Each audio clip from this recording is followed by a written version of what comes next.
Last year, we collectively, the joint venture partners that I have, we did about $1.16 million in real estate bought and sold in Tulsa. And I'm proud of that, but I know for a fact that we could easily 10x that without breaking a sweat. And for a variety of reasons, we're going to be looking.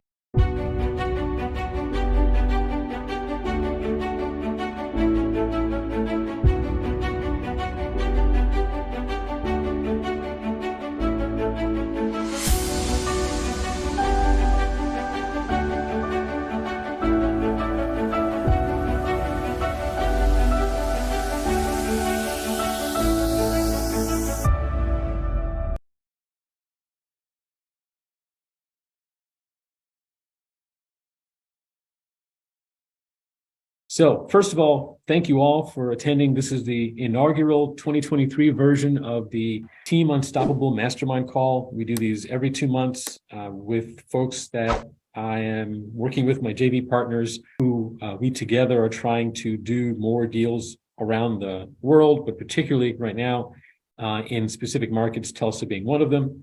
And if you're here on the call, it's because either you're in Team Unstoppable or I've invited you to talk to Team Unstoppable, or we're making this open to the public so that folks can get a sense for what this is and why this helps. At least it helps me. So we're going to talk today. We're going to do some quick housekeeping and acknowledgement of successes. I'm going to talk a little bit about what I'm seeing going on in the market right now and why. And I probably sound like a broken record at this point, but why now is the perfect time for people to be taking positive steps towards doing more deals. I didn't really talk about I never talk about my background here.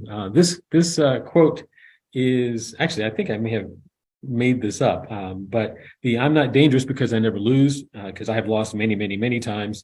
I'm dangerous because I'll never stop. And that is my motto. I don't always win, but I never stop, and so I never lose. I never lose in the true sense. So we'll talk a little about successes, and then I'm going to welcome my special guests, Cassie, Kramer, and Godfrey, and we're going to talk accounting and bookkeeping, how to keep folks out of trouble.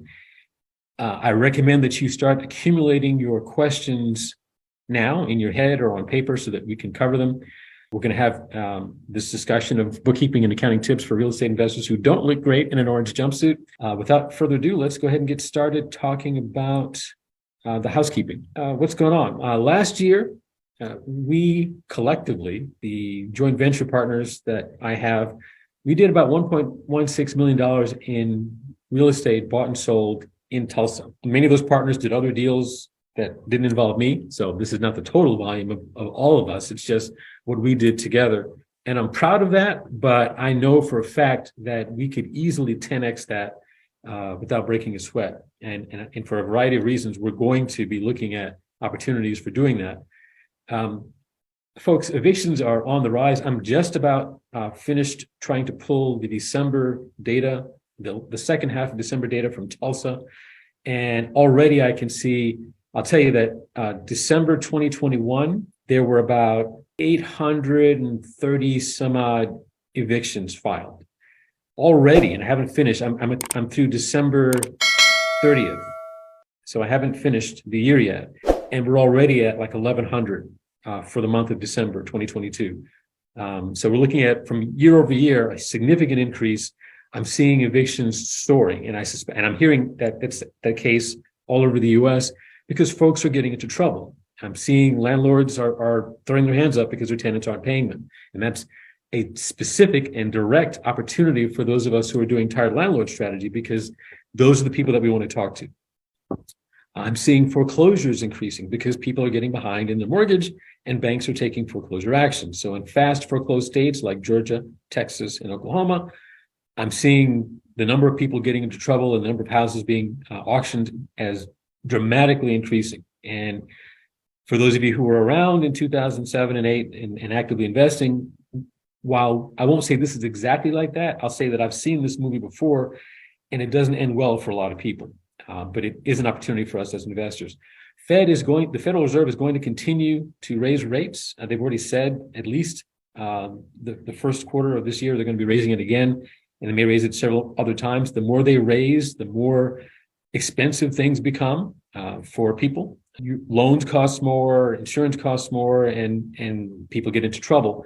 And that brings us to the reality that there are deals out there. And I am strongly encouraging those of you who are, for example, working in Tulsa to use each other's team members. And I'll give an example of that. And then if you're talking to a seller and you can't seem to get traction, you can't connect with them, they don't seem to be responding to you well, you've identified who they are, you've identified there's a need, but you just can't get them to talk to you, they won't warm up to you.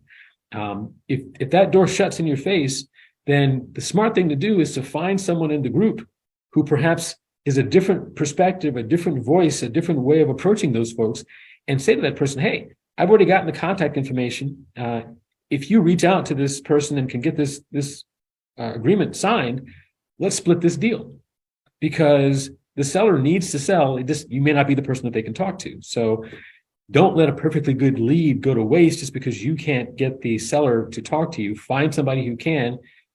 Jason, for example, Jason Russian is really good, I've said this before, at bonding with sellers. I believe that sometimes the seller won't talk to a guy, they need to talk to a woman. So Megan Poppenhouse is actively looking at deals. Rebecca Kyle is looking at deals.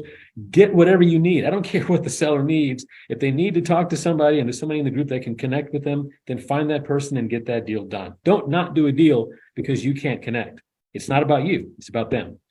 And I'll just remind you that when times get tough, that's when investors are needed more than ever. When landlords aren't getting paid and people are about to lose their houses, it's investors like us who swoop in and save the day. We get those non-paying tenants out, and maybe with some money in their pocket, we get that landlord to convert that non-performing house into an asset by selling it to us.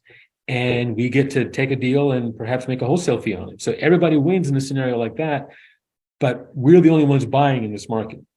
Not only ones, but we're one of the few people buying in this market. Everybody else is sitting on the sidelines looking at rates go up.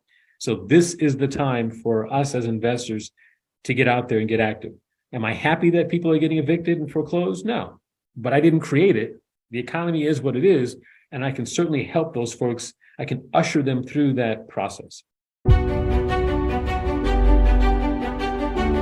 Hey, everybody. Thank you. Hey. Thanks for having us, Mitch. Oh, my pleasure. Yeah. Cassie and Brian, I'm going to ask you both, what is bookkeeping?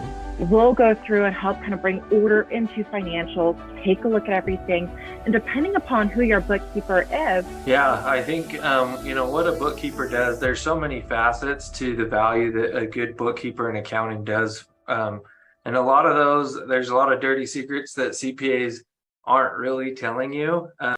Don't forget to click the notification bell so you will get updated when the part 2 is uploaded. Hit like and subscribe for more topics like this in Real Estate Skillset Training channel. Thank you for watching.